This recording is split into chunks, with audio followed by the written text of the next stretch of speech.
नमस्कार मित्रांनो, तुमचं माझ्या यूट्यूब चॅनेलमध्ये स्वागत आहे. व्हिडिओ सुरुवात करण्यापूर्वी लाईक करा, शेअर करा आणि सबस्क्राईब करा. तर व्हिडिओला सुरुवात करूया. व्हिडिओच टायटल पाहू शकता. राज्य शासन सेवेतील या कर्मचाऱ्यांना सेवेदरम्यान मृत्यू अपंगत्व आलेल्या NPS धारकांना जुनी पेन्शन योजना लागू. GR दिनांक 29/7/2025. काय आहे पण पाहू सविस्तर. जुनी पेन्शन योजना लागू करणे संदर्भात राज्य शासनाच्या सामान्य प्रशासन विभागामार्फत दिनांक 29 जुलै 2025 रोजी अत्यंत महत्त्वपूर्ण शासन निर्णय निर्गमित करण्यात आलेला आहे.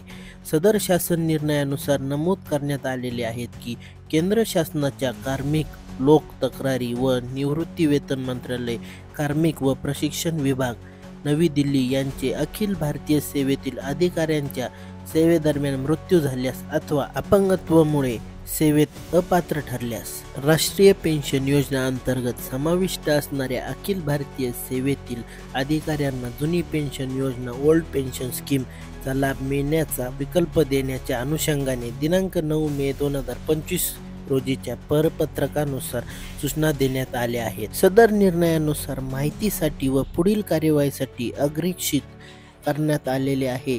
या निर्णयामुळे आभा सेवेतील अधिकाऱ्यांच्या मृत्यूनंतर त्यांच्या कुटुंबियांना व तर अपंगत्वामुळे सेवेत अपात्र ठरल्यास त्यांना जुनी पेन्शन योजना लागू अन्वय केली जाणार आहे. जुनी पेन्शन योजना लागू करण्याचा विषय क्रमांक दिनांक 9/5/2025 नुसार grant of option to alive benefits under old pension scheme to all India service officer covered under the national pension system in the event of death during service or discharge from service on account of invalidation or disablement. सदर GR आपण पाहू शकता. Video आवडला असेल तर like करा, share करा आणि सबस्क्राईब करा. भेटूया पुढील व्हिडिओत. धन्यवाद.